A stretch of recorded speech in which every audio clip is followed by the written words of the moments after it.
నమో గారికి ఆంధ్రప్రదేశ్ అన్న, అమరావతి అన్న ఎంతో ప్రేమ.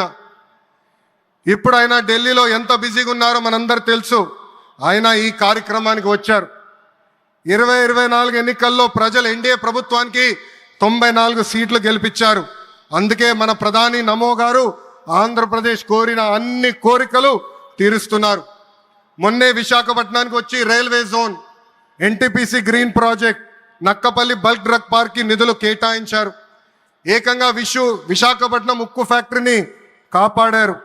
ఇప్పుడు అమరావతికి వచ్చి నిధులే కాదు పనులు కూడా ప్రారంభించబోతున్నారు.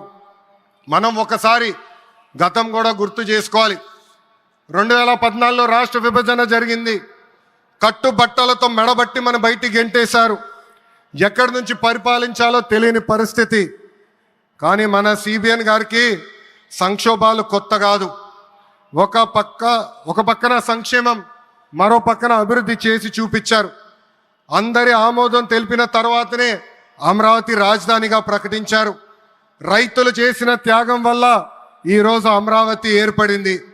ఒకే రాజధాని, అభివృద్ధి వికేంద్రీకరణ అనే ఎజెండాతో మన ప్రభుత్వం ముందరికెళ్ళింది. రాయలసీమను ఎలక్ట్రానిక్స్, ఆటోమోటివ్, రెన్యూవబుల్ ఎనర్జీ హబ్గా తయారు చేశాం. గోదావరి జిల్లాలో ఆక్వాని పెద్ద ఎత్తున ప్రోత్సహించాం. ఉత్తరాంధ్రలో ఐటీ, ఫార్మా కంపెనీలు కూడా ఆనాడు మనం తీసుకొచ్చాం. కానీ 2019 నుంచి 24 వరకు విధ్వంస పాలన మనం చూసాం. మన సిబిఎన్ పై ఉన్న వ్యక్తిగత కక్షతో అమరావతిని చంపేయాలని చూశారు. ఒక్క ఇటుక కూడా పెట్టకుండా 3 రాజధానులంటూ 5 సంవత్సరాలు గడిపేశారు.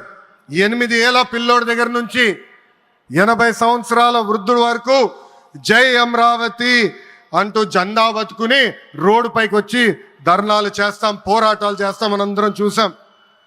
జై అమరావతి అన్నందుకు రైతులకి సంఖ్యలు వేశారు. జై అమరావతి అన్నందుకు మహిళా రైతుల్ని పోలీస్ బూటులతో తన్నిచ్చారు. జై అమరావతి అన్నందుకు రైతుల్ని ఏకంగా పెయిడ్ ఆర్టిస్టులు అన్నారు. ఎన్ని అరాచకాలు చేసినా అమరావతి రైతులు తగ్గేదే లేదన్నారు. 1631 రోజుల పాటు అమరావతి ఉద్యమం కొనసాగింది. 2070 మంది రైతులు చనిపోయారు. సుమారుగా 3000 మంది రైతుల పైన ఆనాటి ప్రభుత్వం దొంగ కేసులు పెట్టింది. ఎన్ని కుట్రలు చేసినా జై అమరావతి అన్న నినాదం ఆపలేకపోయారు. అయినా ఆపేదానికి, పీకేదానికి అమరావతి ఎవరో ఇంట్లో పెంచుకున్న మొక్క కాదు, జనం గుండెల్లో దాచుకున్న ప్రజా రాజధాని. అమరావతికి శంకుస్థాపన చేసింది ఎవరు? మన నమో శంకుస్థాపన చేసిన అమరావతి ఆపే దమ్ము ఎవరికి లేదు. 1631 రోజుల పాటు పోరాడి అమరావతిని నిలబెట్టిన రైతులకి నేను ఈరోజు శిరస్సు వంచి నమస్కరిస్తున్నాను. ఇంకా రాష్ట్రంలో ఉన్నటువంటి కూటమి ప్రముఖులు వేదిక మీద ఆశీనులయ్యారు. రాష్ట్ర నలువైపుల నుంచి కూడా జనాన్ని సమీకరించారు. పెద్ద ఎత్తున ఒక బహిరంగ సభని, ఈవెంట్ని నిర్వహించారు. ఆ వేదిక మీద ప్రధానమంత్రి గారు వేదిక మీద ఉండగానే చంద్రబాబు నాయుడు గారు, పవన్ కళ్యాణ్ గారు, వారి అబ్బాయి ఉపన్యాసాల్లో అనేకమైనటువంటి అసత్యాలను చెప్పేటటువంటి ప్రయత్నం చేశారు. నిన్న ఆ సభ చూసిన తర్వాత అమరావతి అనేది ఒక అంతులేని కథ, దానికి అసలు సశేషం ఉండదు, పునఃప్రారంభం మళ్ళా పునఃప్రారంభం తప్ప ఒక అంతం లేని కథలాగా కొనసాగుతుందనేటువంటి భావన రాష్ట్ర ప్రజానీకానికి కలిగిందని ఈ సందర్భంగా నేను చెప్పదలుచుకున్నాను. నిజంగా 2014లో విడిపోయినటువంటి రాష్ట్రానికి నారా చంద్రబాబు నాయుడు గారు ముఖ్యమంత్రిగా ప్రమాణ స్వీకారం చేసిన తర్వాత రాజధాని లేనటువంటి రాష్ట్రానికి అమరావతిని రాజధానిగా నిర్ణయించుకొని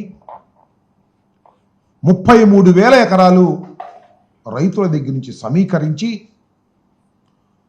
ఆ ప్రాంతంలో ఉన్నటువంటి ప్రభుత్వ భూమితో కలిపి సుమారుగా 53,000 ఎకరాలను తీసుకొని అమరావతి నిర్మాణం చేస్తామని ఆ రోజు ప్రకటించారు. 5 సంవత్సరాల్లో చంద్రబాబు నాయుడు గారు అమరావతిని నిర్మించడంలో శరవేగంగా ముందు కదిలామని చెప్పారు. అద్భుతమైన నగరాన్ని సృష్టిస్తున్నామని చెప్పారు. కానీ 5 సంవత్సరాల తరువాత అద్భుతమైన నగరం పత్రికల్లోనూ వీడియోలోనూ కనిపించింది, కానీ అక్కడ మాత్రం కనిపించలేదు. It's a failure. 5 సంవత్సరాల్లో అమరావతి నిర్మాణంలో చంద్రబాబు నాయుడు గారు అట్టర్ ఫెయిల్యూర్ అయ్యారనేది జగమెరిగిన సత్యం. చంద్రబాబు నాయుడు గారు ఏం చెప్పారంటే, ఈ 5 సంవత్సరాల్లో 48,000 కోట్ల రూపాయలు ఖర్చు పెడతానని చెప్పారు. 48,000 కోట్ల రూపాయలు ఖర్చు పెడతామని చెప్పారు. 41,170 కోట్లు టెండర్లు పిలిచారు.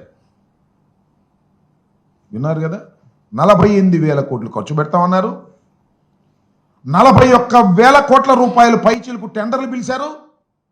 ఖర్చు పెట్టింది ఎంత అంటే 5,587.28 కోట్ల రూపాయలు ఖర్చు పెట్టారు.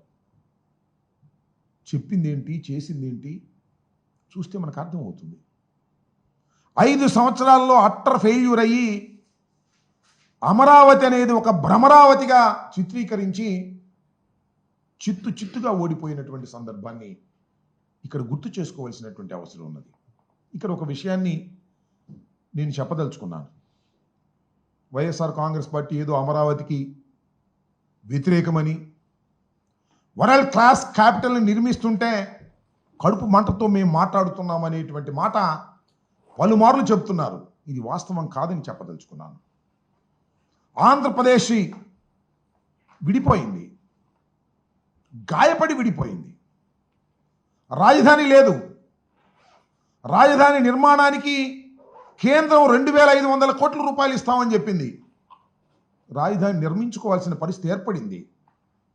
ఆర్థిక పరిస్థితి బాగోలేదు. హైదరాబాద్ లాంటి పట్టణాన్ని కోల్పోయాం. అక్కడి నుంచి ఇక్కడికి వచ్చేసాం. 10 సంవత్సరాల పాటు హైదరాబాదులో ఉన్నటువంటి ఇన్ఫ్రాస్ట్రక్చర్ని రాజధానిగా ఉపయోగించుకునేటటువంటి ఫెసిలిటీని మనకి విభజన చట్టం కల్పించింది. చంద్రబాబు నాయుడు గారు వచ్చారు, ఏం చేశారని అడుగుతా ఉన్నా. రాజధాని నిర్మాణం చేపట్టారా? రాజధాని నిర్మాణం కాదు, రాజధాని పట్టణాన్నే నిర్మిస్తామన్నారు. దురదృష్టం అంటున్నాను. ఒక అద్భుతమైన పట్టణాన్ని నిర్మించగలిగినటువంటి స్థాయిలో గాయపడి విడిపోయినటువంటి ఆంధ్రప్రదేశ్ ఆర్థిక వనరులు ఉపయోగపడతాయా అనేది ఆలోచించలేదు. ఒక అద్భుతమైన నగరం నిర్మిస్తాను. ఎంతండి అద్భుతమైన నగరాన్ని నిర్మించడానికి? 1,00,000 కోట్ల. 1,00,000 కోట్లతో అద్భుతమైన నగరాన్ని నిర్మించడానికి కావలసినటువంటి ఆర్థిక వనరులు ఆంధ్రప్రదేశ్కు ఉన్నాయా? లేవు కదా. లేకపోయినా నేను నిర్మిస్తానని చంద్రబాబు నాయుడు గారు కలలుగా అన్నారో లేకపోతే ఆశపడ్డారో నాకు తెలియదు, కానీ కొంప ముంచేశారని ఈ సందర్భంగా నేను చెప్పదలుచుకున్నాను.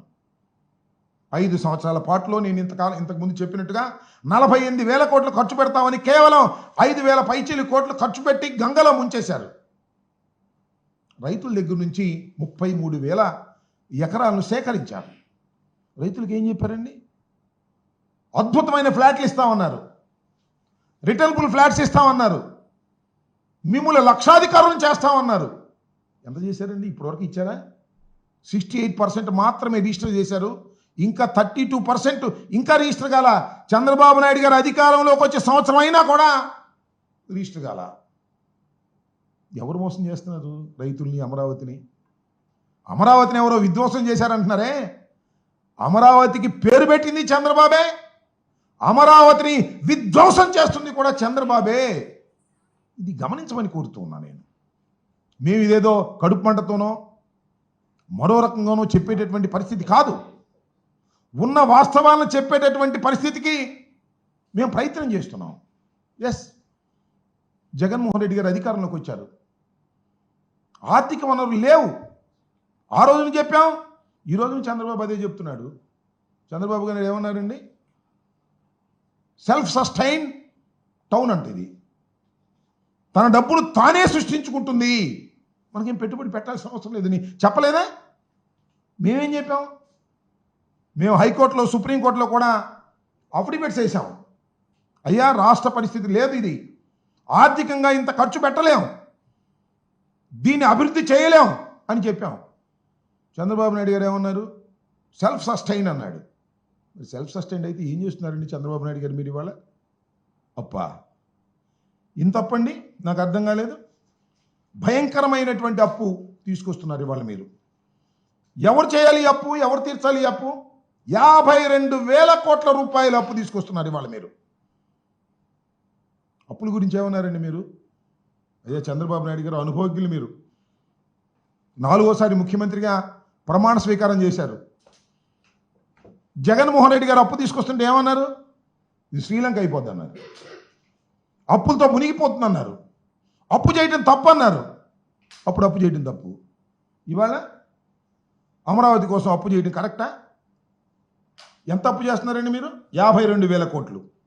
ఏడీబీ బ్యాంకు నుంచి 15,000 కోట్లు, కేఎఫ్డబ్ల్యూ నుంచి 5,000 కోట్లు, హట్కో నుంచి 21,000 కోట్లు, సిఆర్డీఏ కమిట్ అయిన అప్పులు మరొక 21 కోట్లు, మొత్తం 52,000 కోట్ల రూపాయలు మీరు తీసుకొస్తున్నారు. ఇది ఎంతవరకు సమంజసం? సరే తీసుకొస్తున్నారు. ఈ 52,000 కోట్ల రూపాయలు మీరు ట్రాన్స్పరెంట్గా ఖర్చు పెడుతున్నారా? ప్లీజ్ చెప్పండి. ఇది సద్వినియోగపడుతుంటే మీరు తల తాకట్టు పెట్టో, లేక మోడీ గారు మీ అవసరం మోడీ గారికి, మోడీ అవసరం మీకు ఉంది కాబట్టి ఆయన అప్పిప్పించే కార్యక్రమంలో ఆయన ఉంటే మీరు తీసుకొస్తే ఏం చేస్తున్నారండి అప్పుని? ఎంత అంచనాలు పెంచేస్తున్నారు? అప్పుడు 48,000 కోట్ల రూపాయలు మీరు టెండర్లు పిలుద్దాం అనుకున్నటువంటి టెండర్లని ఇవాళ 77,000 కోట్ల రూపాయలకి పిలుస్తున్నారు. ఎందుకు అంచనాలు పెంచారండి? అప్పుడు శాసనసభకి మీరు ఎంత ఖర్చు పెట్టాలనుకున్నారు, ఇప్పుడు శాసనసభకు ఎంత ఖర్చు పెట్టాలనుకుంటున్నారు? అప్పుడు 2,271 కోట్ల రూపాయలు శాసనసభకు ఖర్చు పెట్టడానికి అంచనా వేశారు. ఇవాళ టెండర్లు ఎంత పిలిచారండి? అదే శాసనసభకి 4,689 కోట్ల రూపాయలు.